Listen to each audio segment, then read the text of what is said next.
میں مبلغ بنوں سنتوں کا، خوب چرچا کروں سنتوں کا۔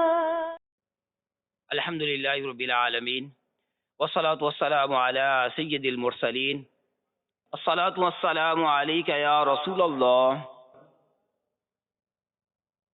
وعلی آلک واصحابک یا نور اللہ۔ امیر المؤمنین حضرت مولا کائنات علی المرتضیٰ شیر خدا کرم اللہ تعالی وجہ الکریم سے روایت ہے کہ اللہ پاک نے جنت میں ایک درخت پیدا فرمایا ہے جس کا پھل سیب سے بڑا، انار سے چھوٹا، مکھن سے نرم اور شہد سے میٹھا اور مشک سے زیادہ خوشبودار ہے۔ اس درخت کی شاخیں موتیوں کی ہیں، تنے سونے کے اور پتے زبرجد کے ہیں۔ لا یاکل منہا الا من اکثر من الصلاۃ علی محمد۔ اس درخت کا پھل صرف وہی کھا سکے گا جو حبیب پروردگار صلی اللہ علیہ وآلہ وسلم پر کثرت سے درود پاک پڑھے گا۔ صلو علی الحبیب صلی اللہ تعالی علی محمد وعلی آلہ وصحبہ وبارک وسلم۔ پیارے پیارے اسلامی بھائیوں، مدنی چینل کے ناظرین، جب بھی بیان سنیں تو اچھی اچھی نیتیں کر لیا کریں۔ نیت المؤمن خیر من عملہ، مسلمان کی نیت اس کے عمل سے بہتر ہے۔ مثلا یہ نیت کی جا سکتی ہے کہ اللہ پاک کو راضی کرنے کے لیے بیان سنوں گا، جو بیان کیا جائے گا اس میں جو عمل کرنے والی باتیں ہیں اس پر عمل کروں گا، اور جو بیان کی باتیں یاد رہیں گی وہ دوسروں تک پہنچا کر نیکی کی دعوت کا ثواب کماؤں گا۔ اس طرح دیگر نیتیں بھی کی جا سکتی ہیں۔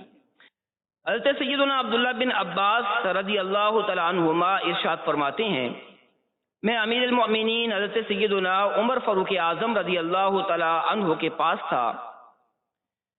آپ لوگوں کو ان کے قواعد کے بارے میں بتا رہے تھے۔ اسی دوران آپ کے قریب سے ایک ایسا بوڑھا آدمی گزرا جو اندھا اور لنگڑا تھا۔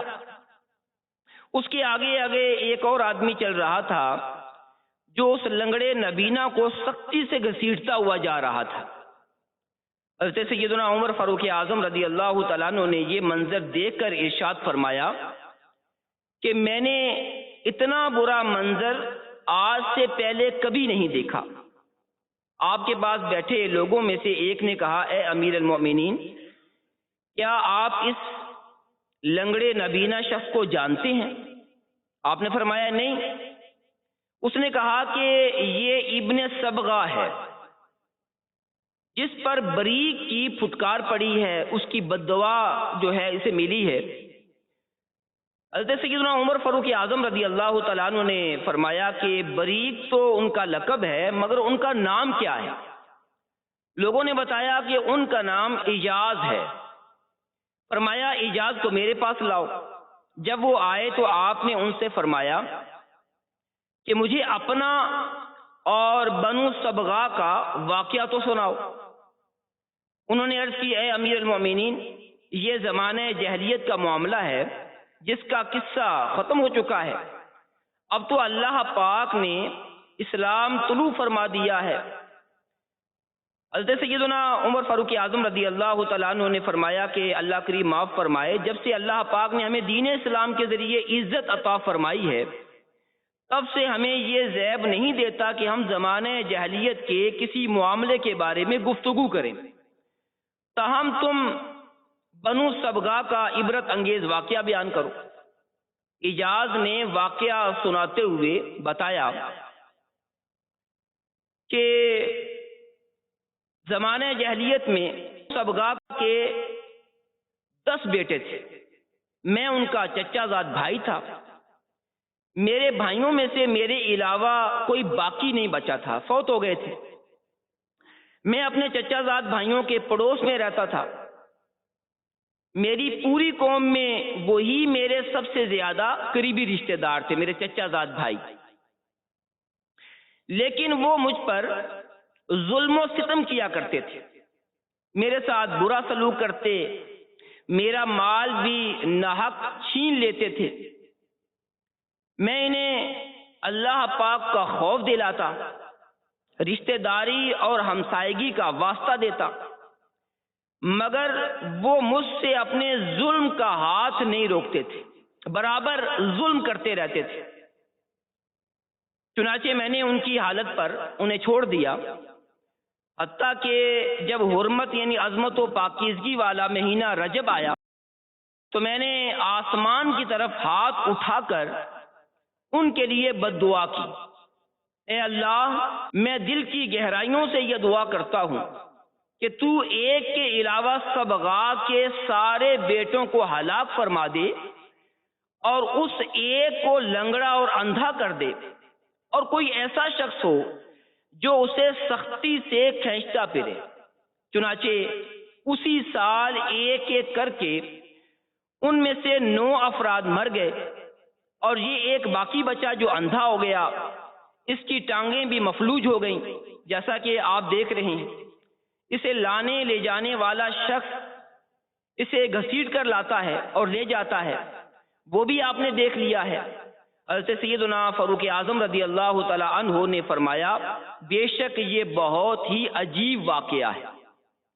پیارے پیارے اسلام بھائیوں، واقعی دوسروں پر ظلم و ستم کرنا، ان کا مال ناحق چھین لینا، ایسے لوگوں کا انجام عبرت والا ہے۔ جیسا کہ آپ نے یہ واقعہ سنا، لوگوں پر جو بلا وجہ روب جمانے، اپنی قوت بازو آزمانے کی کوشش کرتے ہیں، وہ یاد رکھیں کہ مظلوم کی آہ کا وہ شکار ہو سکتے ہیں۔ کسی منصب سے ناجائز فائدہ اٹھا کر غریبوں اور مزدوروں کو ڈرانے دھمکانے اور ظلم ستم کرنے والوں کے لیے بھی عبرت کا مقام ہے، کیونکہ جب مظلوم ظالم کے لیے بارگاہ الہی میں فریاد کرتا ہے تو اس کی فریاد سنی جاتی ہے اور اس کا انجام بہت برا ہوتا ہے۔ ہمارے پیارے آقا صلی اللہ علیہ وآلہ وسلم نے ارشاد فرمایا، مظلوم کی بد دعا سے بچو، بے شک اس کی بد دعا اور اللہ پاک کے درمیان کوئی رکاوٹ نہیں۔ بیان کردہ واقعے سے یہ بھی معلوم ہوا، رجب شریف میں دعائیں قبول ہوتی ہیں اور اس کی بڑی اہمیت ہے۔ تاریخ ابن عساکر کی ایک طویل روایت ہے کہ زمانے جاہلیت میں بھی لوگ اس مہینے کی تعظیم کیا کرتے تھے۔ رجب کی تعظیم زمانے جاہلیت میں بھی کی جاتی تھی۔ ظالم کے بارے میں، ظلم کرنے والے کے بارے میں دعا مؤخر کر لیا کرتے تھے، روک لیا کرتے تھے، اور جب رجب کا مہینہ آتا تھا تو ظالم کے خلاف دعا کرتے تو ان کی دعا قبول ہو جاتی تھی، جیسا کہ آپ نے واقعہ بھی سنا۔ حضرت امام زکریا رحمۃ اللہ علیہ اور شارح بخاری حضرت امام قسطلانی رحمۃ اللہ علیہ فرماتے ہیں، کثیر احادیث مبارکہ سے رجب شریف کی عظمت و شان دلالت کرتی ہے۔ اس میں عبادتیں قبول ہوتی ہیں، دعائیں مستجاب ہوتی ہیں، یعنی قبول ہوتی ہیں۔ زمانے جاہلیت میں کوئی مظلوم شخص اگر ظالم کے لیے بد دعا کرنا چاہتا تو اپنا ارادہ ماہ رجب تک مؤخر کر دیا کرتا تھا۔ رجب کے آنے پر ظالم کے خلاف دعا کرتا تو وہ دعا قبول ہو جایا کرتی تھی۔ پیارے پیارے اسلامی بھائیوں، ماہ رجب اس کی جو پہلی رات ہے یہ بڑی اہمیت کی حامل ہے کہ اس میں دعائیں قبول ہوتی ہیں۔ تو آئیے حدیث پاک سنتے ہیں۔ حضرت عبداللہ بن عمر رضی اللہ تعالیٰ عنہما فرماتے ہیں، 5 راتیں ایسی ہیں جس میں دعا رد نہیں کی جاتی، جو دعا کی جاتی ہے وہ قبول ہو جاتی ہے۔ نمبر 1 جمعرات اور جمعہ کی درمیانی رات، نمبر 2 رجب کی پہلی یعنی چاند رات، نمبر 3 15 شعبان کی رات جسے شب برات کہا جاتا ہے، اور نمبر 4 عید الفطر کی چاند رات، اور نمبر 5 عید الاضحیٰ کی یعنی ذوالحجہ کی 10ویں رات۔ تو پیارے پیارے اسلام بھائیو، یہ 5 راتیں ایسی ہیں جس میں دعائیں قبول ہوتی ہیں، دعائیں رد نہیں ہوتی، تو ہمیں بھی اس رات سے فائدہ اٹھانا چاہیے کہ جو مبارک راتیں ہوتی ہیں، قبولیت کی گھڑیاں ہوتی ہیں، ان سے فائدہ اٹھانا چاہیے اور اس میں رب تعالیٰ کی بارگاہ میں دعا کرنی چاہیے۔ اللہ پاک ہماری دعاؤں کو ضرور قبول فرمائے گا۔ حرمت والے مہینوں میں سے ایک رجب شریف بھی ہے، جو اسلامی سال کا 7واں مہینہ ہے۔ رجب کو رجب اس لیے کہتے ہیں کہ اس مہینے کو عظمت بخشی گئی ہے۔ علامہ عبد الکریم بن محمد رافعی رحمۃ اللہ علیہ فرماتے ہیں، رجب کو رجب کہنے کی وجہ یہ ہے کہ عرب لوگ اس مہینے کی بہت زیادہ تعظیم کرتے تھے، اس میں لڑائی جھگڑا کرنا حرام سمجھتے تھے۔ رجب کا ایک نام شہر اصم بھی ہے۔ اعلیٰ حضرت امام اہل سنت، امام عشق و محبت، امام احمد رضا خان رحمۃ اللہ علیہ فتاوی رضویہ شریف میں نقل فرماتے ہیں کہ ہر مہینہ اپنے ہر قسم وقائق یعنی واقعات کی گواہی دے گا، سوائے رجب کے کہ حسنات اچھائیاں بیان کرے گا اور سیئات برائیوں کے ذکر پر کہے گا کہ میں بہرا تھا، مجھے خبر نہیں، اس لیے اسے شہر اصم یعنی بہرا مہینہ کہا جاتا ہے۔ عارف باللہ شیخ ضیاء الدین عبدالعزیز رحمۃ اللہ علیہ بعض بزرگوں سے نقل کرتے ہیں کہ جب دور جاہلیت میں لوگ رجب کے مہینے میں نیزے چھپا لیتے، جنگ سے رک جایا کرتے تھے، مسلمان اس میں اپنی زبانوں کی حفاظت کیوں نہیں کرتے اور بے حرمتی سے کیوں نہیں رکتے؟ بے شک بعض مواقع پر زبان جو ہے وہ ننگی تلوار اور نیزہ نوک دار سے زیادہ نقصان دہ ہوتی ہے۔ پیارے پیارے اسلامی بھائیوں، کہا جاتا ہے کہ زبان کا اثر جو ہے وہ تلوار سے زیادہ ہوتا ہے۔ کیوں؟ کہ تلوار سے جو زخم لگتا ہے وہ ٹھیک ہو جاتا ہے، بھر جاتا ہے، لیکن جو زبان سے دل ٹوٹتا ہے اس کی مرہم نہیں کی جا سکتی، یعنی جب وہ سخت تکلیف پہنچتی ہے۔ تو کتنی اچھی بات کہی گئی کہ زمانے جاہلیت میں جو غیر مسلم تھے وہ ماہ رجب کی تعظیم کیا کرتے تھے، اپنی تلواروں کو اور نیزوں کو چھپا لیتے تھے، تو کیا مسلمانوں کو نہیں چاہیے کہ وہ ماہ رجب میں اپنی زبان کی حفاظت کریں، اپنی زبان سے لوگوں کو تکلیف نہ دے؟ بڑا پیارا درس ہے پیارے اسلامی بھائیوں۔ اے کاش ہم اپنی زبان کی حفاظت کرنے والے بن جائیں۔ کہاں کیا بولنا ہے، کس طرح بولنا ہے، کتنا بولنا ہے، یہ ساری باتیں بھی سیکھنے والی ہیں۔ یاد رکھیے کہ ہم اکثر گفتگو کرتے رہتے ہیں، باتیں کرتے رہتے ہیں اور شاید سمجھتے ہیں کہ یہ بولنا کوئی عمل نہیں۔ یاد رکھیے بولنا بھی عمل ہے، اس کا بھی حساب ہوگا، کیا بولا تھا، کیوں بولا تھا۔ لہذا اپنی زبان کی حفاظت کیجئے، وہی بولیے جس کی ضرورت ہے، حاجت ہے، اور اپنی زبان کو کنٹرول کیجئے۔ اپنی زبان سے ذکر اللہ کریں، درود پاک پڑھیں، اللہ کے نیک بندوں کا ذکر کریں، اس زبان سے لوگوں کے ساتھ ایسی گفتگو کریں جو ان کو فائدہ دے۔ کوئی راستہ بھول جائے یا راستہ پوچھے تو اس زبان سے اچھی اچھی نیتوں کے ساتھ اس کو صحیح راستہ بتا دیں۔ ہمیشہ اپنی زبان سے سچ بولیں، اپنی زبان سے جھوٹ نہ نکلنے دیں، کسی کو اس زبان سے گالی نہ دی جائے، جی ہاں، اس زبان سے کسی کی غیبت نہ کی جائے۔ تو اپنی زبان کی حفاظت عام دنوں میں بھی ضروری ہے، اور ماہ رجب میں خاص طور پر ہمیں اپنی زبان کی حفاظت کرنی چاہیے۔ پیارے پیارے اسلام بھائی، حضرت سیدنا امام محمد غزالی رحمۃ اللہ علیہ اور حضرت سیدنا شیخ شہاب الدین احمد بن حجازی رحمۃ اللہ علیہ فرماتے ہیں، اسے العصب یعنی تیز بھاؤ بھی کہتے ہیں، اس لیے کہ اس ماہ مبارک میں توبہ کرنے والوں پر رحمت کا بہاؤ تیز ہو جاتا ہے اور عبادت کرنے والوں پر قبولیت کے انوار کا فیضان ہوتا ہے۔ سبحان اللہ، کیسا پیارا قول ہے کہ یہ وہ مبارک مہینہ ہے کہ جس میں جو بندہ توبہ کرتا ہے تو اللہ پاک کی رحمتیں اس پر چھما چھم برسنا شروع کر دیتی، تیز بہنے، رحمت جو ہے وہ تیز بہنا شروع کر دیتی۔ اور دوسری بات فرمائی کہ عبادت کرنے والوں پر ان کی عبادت کی قبولیت کے انوار کا انہیں فیضان نصیب ہوتا ہے۔ حضرت علامہ یوسف بن عبد الحادی حنبلی رحمۃ اللہ علیہ فرماتے ہیں رجب کا مہینہ خیر و بھلائی کی کنجی ہے۔ شعبان المعظم حضرت سیدنا ابو بکر وراق رحمۃ اللہ علیہ فرماتے ہیں رجب شریف بیج بونے کا مہینہ ہے، شعبان آب پاشی کا مہینہ ہے، اور رمضان فصل کاٹنے کا مہینہ ہے۔ لطائف المعارف میں ہے کہ ماہ رجب ہوا کی طرح ہے، ماہ شعبان بادل کی طرح ہے، اور ماہ رمضان بارش کی طرح ہے۔ ایک بزرگ رحمۃ اللہ علیہ فرماتے ہیں سال درخت کی مانند ہے، رجب میں اس کے پتے نکلتے ہیں، شعبان میں شاخیں نکلتی ہیں، اور رمضان میں پھل توڑے جاتے ہیں، اور مسلمان اس کا پھل توڑتے ہیں۔ تو پیارے اسلامی بھائیوں، رجب، اس کے بعد شعبان، اس کے بعد رمضان، تو یہ تینوں مہینے جو ہیں بڑی اہمیت کے حامل ہیں۔ رجب میں 27 رجب شریف شب معراج یہ آتی ہے، شعبان المعظم کی 15ویں رات شب برات ہوتی ہے، اور ماہ رمضان کا تو ہر دن اور ہر رات جو ہے وہ برکتوں والا ہے۔ تو عبادت کے لیے تیار ہو جائیے، رجب کے اندر، شعبان کے اندر، رمضان کے اندر خوب خوب نیکیاں کرنے کی نیت کر لیجئے۔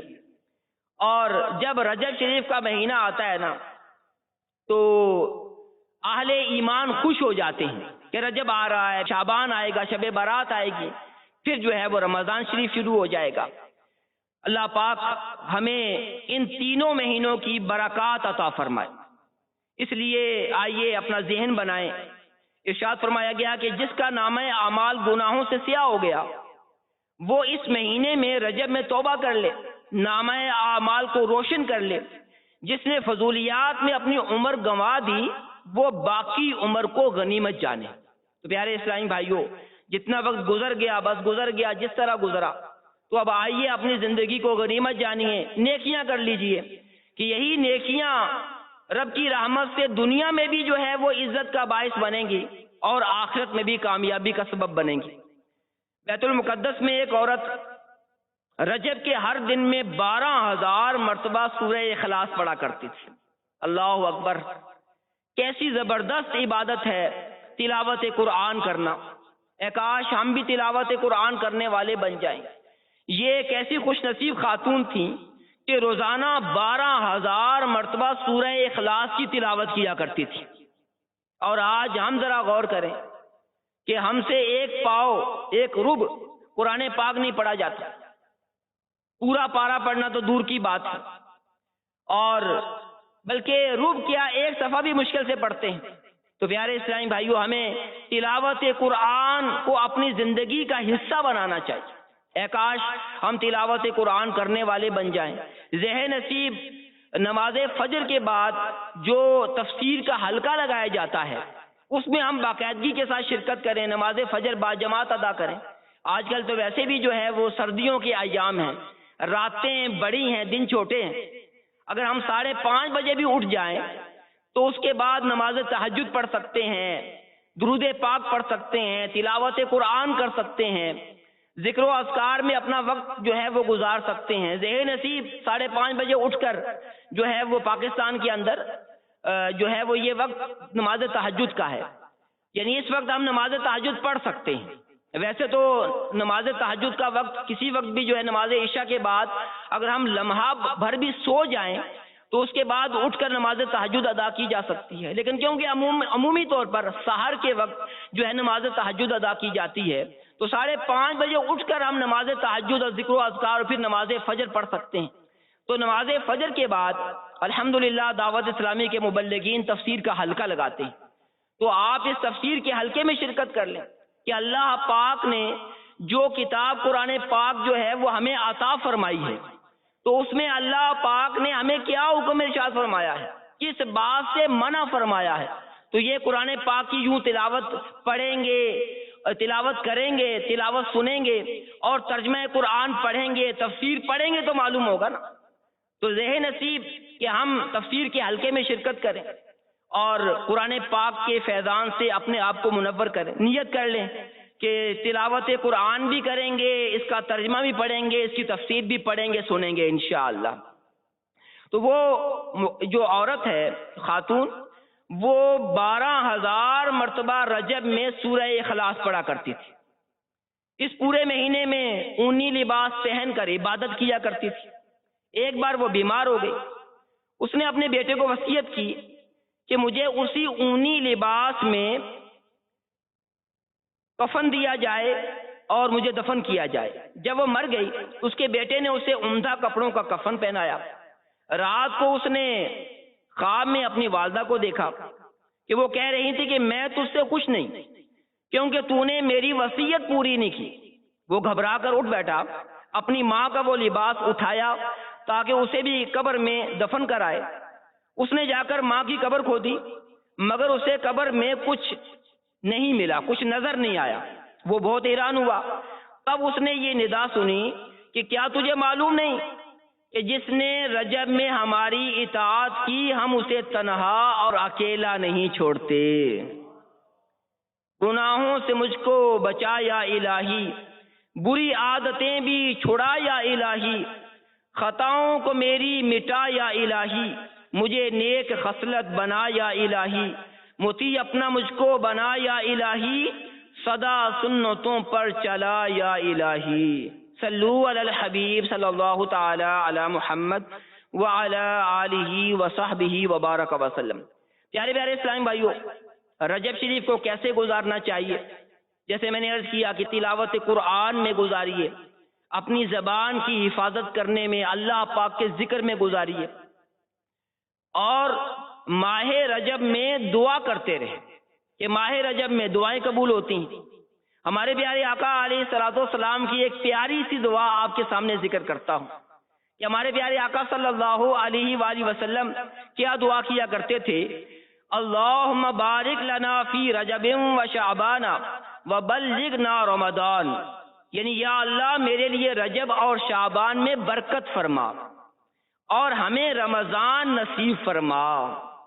اس حدیث پاک کی شرح میں مفسر قرآن مفتی احمد یار خان رحمۃ اللہ علیہ نقل فرماتے ہیں کہ صوفیہ اکرام رحمۃ اللہ علیہم فرماتے ہیں کہ رجب تخم یعنی بیج بونے کا مہینہ ہے، شعبان پانی دینے اور رمضان کاٹنے کے رجب میں نوافل میں خوب کوشش کرو، شعبان میں اپنے گناہوں پر رو اور رمضان میں رب تعالیٰ کو راضی کر کے اس کھیت کو خیریت سے کاٹو۔ ان کے اس قول کا ماخذ یہ حدیث پاک ہے، یعنی رجب میں ہماری عبادتوں میں برکت دے، شعبان میں خشوع و خضوع عطا فرما اور رمضان کا پانا اس میں روزے اور قیام نصیب کر۔ پیارے پیارے اسلامی بھائیوں، اس حدیث پاک سے یہ بھی معلوم ہوا کہ نیک اعمال کے لیے فضیلت والے زمانے تک زندہ رہنے کی دعا کرنا مستحب ہے۔ یعنی یہ دعا کی جا رہی ہے نا کہ یا اللہ ہمارے لیے رجب اور شعبان میں برکت فرما اور ہمیں رمضان نصیب فرما۔ تو اس کے تحت فرماتے ہیں کیونکہ بندہ مومن کی عمر زیادہ ہوتی ہے تو اس کی بلائی ہی زیادہ ہوتی ہے، اور لوگوں میں سے بہترین انسان وہ ہے جس کی عمر لمبی ہو اور اعمال نیک ہوں۔ بزرگان دین فرماتے ہیں، اس چیز کو پسند فرماتے ہیں کہ انہیں نیک اعمال کے بعد موت آئے، یعنی جو نیک لوگ ہیں، بزرگان دین ہیں، اولیاء کرام ہیں، ان کی تمنا یہ ہے کہ جب ہماری موت آئے تو نیک اعمال کے بعد آئے۔ مثلا نیک لوگ یہ تمنا کرتے ہیں کہ ماہ رمضان میں ہم خوب روزے رکھیں، عبادت کریں، تلاوت قرآن کریں، نماز تراویح پڑھیں، دیگر عبادات کریں اور اس کے بعد ہمیں موت آئے۔ اسی طرح بزرگان دین یہ خواہش رکھتے ہیں کہ حج کی سعادت حاصل کریں، حج ادا کریں، اس کے بعد ہمیں موت آئے۔ جس کا یوں انتقال ہوتا ہے، فرمایا جاتا ہے، اس کو بخش دیا جاتا ہے۔ ایک نیک عالم دین ماہ رجب سے پہلے بیمار ہو گئے، فرمانے لگے کہ میں نے اللہ پاک سے دعا کی ہے کہ میری وفات ماہ رجب تک مؤخر کر دی جائے، کیونکہ مجھے یہ خبر پہنچی ہے کہ ماہ رجب میں اللہ پاک بندوں کو دوزخ سے آزاد فرماتا ہے۔ چنانچہ اے اللہ پاک مجھے رجب میں موت عطا کرنا۔ چنانچہ تاریخ میں آتا ہے کہ ان کی وفات رجب المرجب میں ہوئی تھی۔ ہمارے پیارے نبی صلی اللہ علیہ وآلہ وسلم رجب شریف کی فضیلت بیان کرتے ہوئے ارشاد فرماتے ہیں، رجب شہر اللہ، رجب یہ اللہ کا مہینہ ہے، وشعبان و شہری، اور شعبان میرا مہینہ ہے، ورمضان و شہر امتی، اور رمضان میرے امتیوں کا مہینہ ہے۔ سبحان اللہ، سبحان اللہ۔ پیارے پیارے اسلام بھائی، یوں تو ہر مہینہ ہی اللہ پاک کا ہے، مگر حدیث پاک میں خاص طور پر رجب کو اللہ پاک کا مہینہ قرار دینے میں حکمت یہ ہے کہ ماہ رجب کو اللہ پاک کی طرف منسوب کرنا اس مہینے کی شرافت اور عظمت کی وجہ سے۔